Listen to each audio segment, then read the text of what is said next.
हमें एकजुट होना होगा ताकि ये संकट किसी भी तरह हमारी प्रगति को, हमारे विकास को प्रभावित न करे। मुझे विश्वास है हम सब साथ मिलकर इन संकल्पों को पूरा करेंगे और देश को मजबूती देंगे। जहां संभव हो पेट्रोल डीजल का उपयोग कम करें, मेट्रो का उपयोग करें, इलेक्ट्रिक बस और पब्लिक ट्रांसपोर्ट का अधिक इस्तेमाल करें, कार पुलिंग को बढ़ावा दें। जिनके पास कार है वे एक गाड़ी में ज्यादा लोगों को साथ लेकर चलें। जिनके पास ईवी है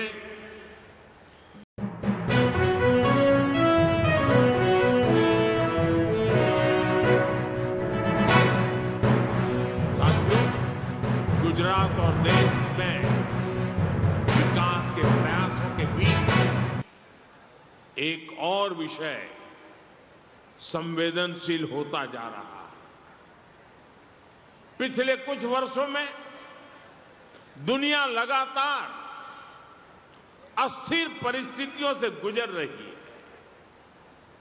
पहले कोरोना का संकट, फिर वैश्विक आर्थिक चुनौतियां और अब पश्चिम एशिया में बढ़ता तनाव। इन सारी परिस्थितियों का असर लगातार पूरी दुनिया पर पड़ रहा है और भारत भी इससे अछूता नहीं है। अगर कोरोना महामारी इस सदी का सबसे बड़ा संकट थी, तो पश्चिम एशिया में युद्ध से बनी परिस्थितियां इस दशक के बड़े संकटों में से एक है। जब हमने मिलकर कोरोना का मुकाबला कर लिया तो इस संकट से भी अवश्य पार पा जाएंगे। सरकार भी लगातार ये प्रयास कर रही है कि देश के लोगों, देश के सामान्य नागरिक पर इन सारी विपरीत परिस्थितियों का कम से कम असर हो। लेकिन ऐसे समय में देश को जन भागीदारी की शक्ति की बहुत बड़ी आवश्यकता है। हमें भारत के नागरिक के तौर पर अपने कर्तव्य को प्राथमिकता देनी होगी। इससे पहले के दशकों में भी जब जब देश युद्ध या किसी और अन्य बड़े संकट से गुजरा है, सरकार की अपील और उस अपील पर हर नागरिक ने ऐसे ही अपना दायित्व निभाया है। आज भी जरूरत है कि हम सब मिलकर अपना दायित्व निभाएं। देश के संसाधनों पर पड़ने वाले बोझ को कम करें। आप भी जानते हैं कि भारत कितने ही उत्पादों को मंगाने के लिए लाखों करोड़ रुपए की विदेशी मुद्रा खर्च करता है। इसी समय विदेश से आने वाले उत्पादों की कीमतें भी आसमान छू रही है और सप्लाई चेन भी पूरी तरह तहस नहस हो चुकी है। और इसलिए देश पर यह दोहरा संकट है। जैसे बूंद बूंद से घड़ा भरता है, वैसे ही हमें हर छोटे बड़े प्रयास से ऐसे उत्पादों का उपयोग कम करना है जो विदेश से आते हैं, और ऐसे व्यक्तिगत कामों से भी बचना है जिसमें विदेशी मुद्रा खर्च होती हो। साथियों, भारत के इंपोर्ट का बहुत बड़ा हिस्सा क्रूड ऑयल है और दुर्भाग्य से जिस क्षेत्र से दुनिया के बड़े हिस्से को तेल मिलता है, आज वही क्षेत्र संघर्ष और युद्ध की स्थिति में उलझा हुआ है। और इसलिए जब तक हालात सामान्य नहीं होते, हम सबको मिलकर छोटे छोटे संकल्प लेने होंगे। मैंने कल कर्नाटका और तेलंगाना में भी इस बारे में चर्चा की है। मैं आज गुजरात में भी अपने आग्रहों पर फिर से जोर दे रहा हूं और आप पर तो मेरा ज्यादा हक है, इसलिए जरा हक से कहने वाला।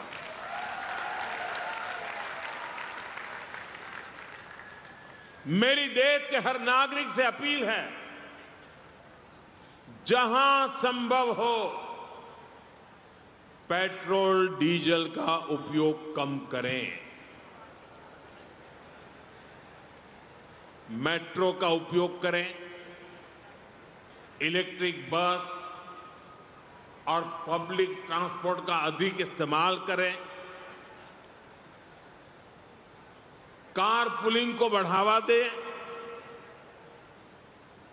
जिनके पास कार है वे एक गाड़ी में ज्यादा लोगों को साथ लेकर चलें। जिनके पास ईवी है वे भी दूसरों की मदद के लिए आगे आए। साथियों, डिजिटल टेक्नोलॉजी ने अब इतना कुछ आसान बना दिया है, टेक्नोलॉजी की मदद भी हमारे लिए बहुत फायदेमंद होगी। ये जरूरी है कि सरकारी और प्राइवेट दोनों ही दफ्तरों में वर्चुअल मीटिंग्स और वर्क फ्रॉम होम को प्राथमिकता दी जाए। मैं कुछ स्कूलों से भी आग्रह करूंगा कि कुछ समय के लिए ऑनलाइन क्लासेस की व्यवस्था पर काम करें। साथियों, सिर्फ ईंधन ही नहीं, खाने के तेल पर भी देश की बड़ी विदेशी मुद्रा खर्च होती है। अगर हम थोड़ा संयम बरतें, तेल की खपत कम करें, खाने के तेल की, तो इससे देश और हमारी सेहत दोनों को लाभ होगा। और सूरत वालों को मैं खास कहता हूं,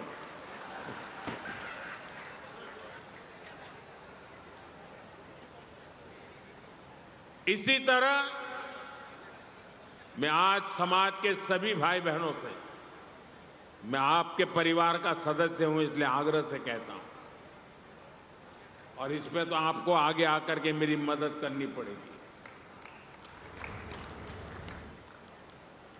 सोने की आयात पर भी देश का बहुत बड़ा पैसा विदेश जाता है। मैं आप सबसे, देशवासियों से आग्रह करूंगा कि जब तक हालात सामान्य न हो, हम सोने की खरीद को टालें। गोल्ड की जरूरत नहीं है।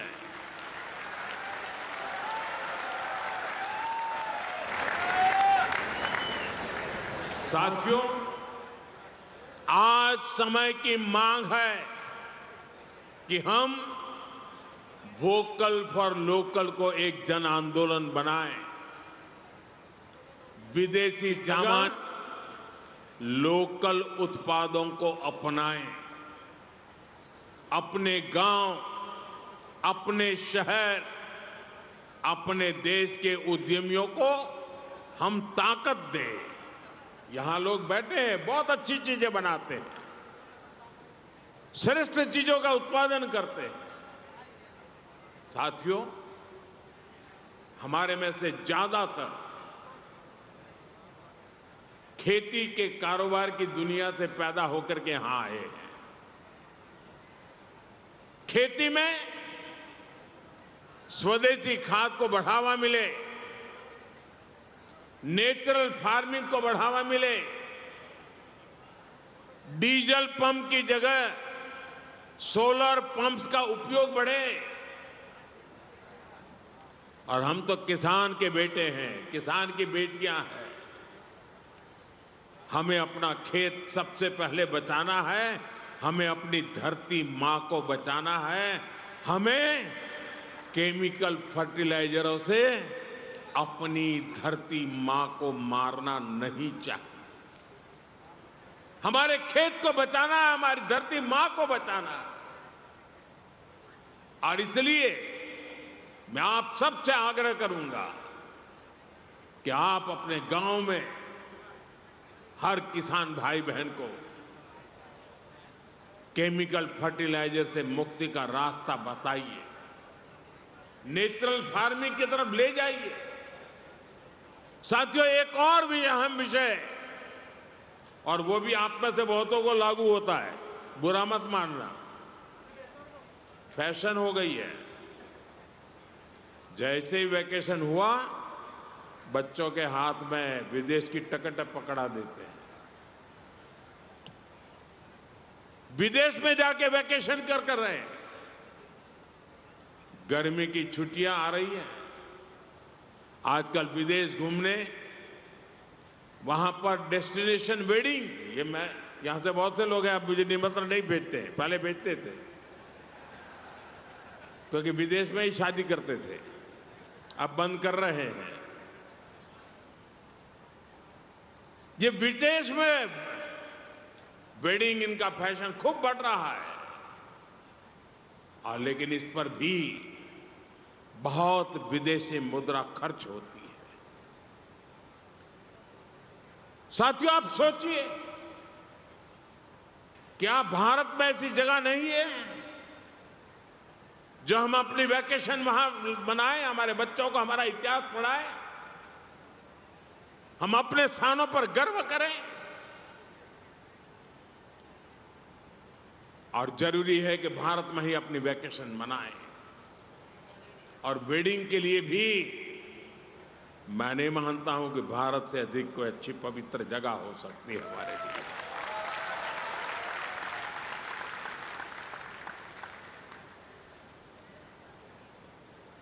जब यहां वेडिंग करते हैं ना, तो हमारे पूर्वजों की मिट्टी भी हमें आशीर्वाद देती है।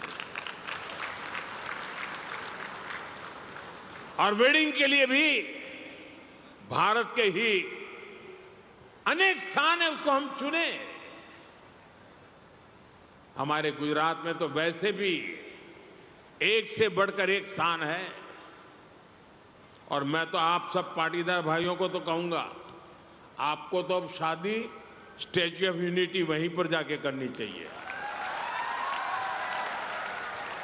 आपकी हर शादी में सरदार साहब खुद आशीर्वाद देने के लिए मौजूद रहेंगे। और वहीं पर आपने, जैसे हरिद्वार ऋषिकेश में आप शांति के लिए जगह बना रहे हैं ना, वैसे ही आप स्टैच्यू ऑफ यूनिटी में शादी के लिए जगह बना दीजिए। मैं पंकज भाई को कहूंगा उसके लिए भी कुछ करें।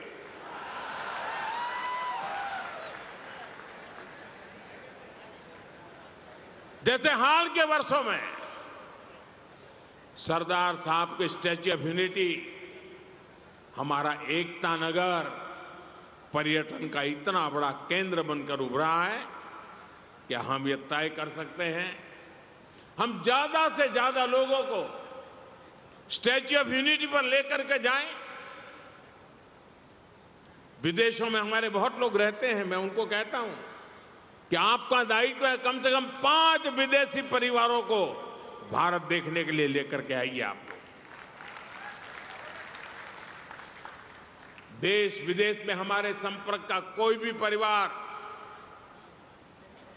जो स्टैच्यू ऑफ यूनिटी नहीं गया है ना, उसको वहां ले जाने के लिए प्रेरित करें। हम उसे कम से कम एक ट्रिप के लिए मोटिवेट करें। डेस्टिनेशन वेडिंग के लिए भी एकता नगर एक बहुत शानदार विकल्प हो सकता है। स्टैच्यू ऑफ यूनिटी में इतनी शानदार व्यवस्थाएं हैं और गर्व है, दुनिया का सबसे ऊंचा स्टैच्यू, वो भी सरदार वल्लभ भाई पटेल का।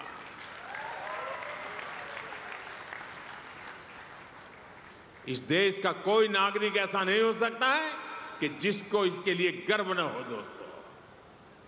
और मैं आपसे आग्रह करता हूं, आप सभी इसका फायदा उठाइए, इसका लाभ उठाइए।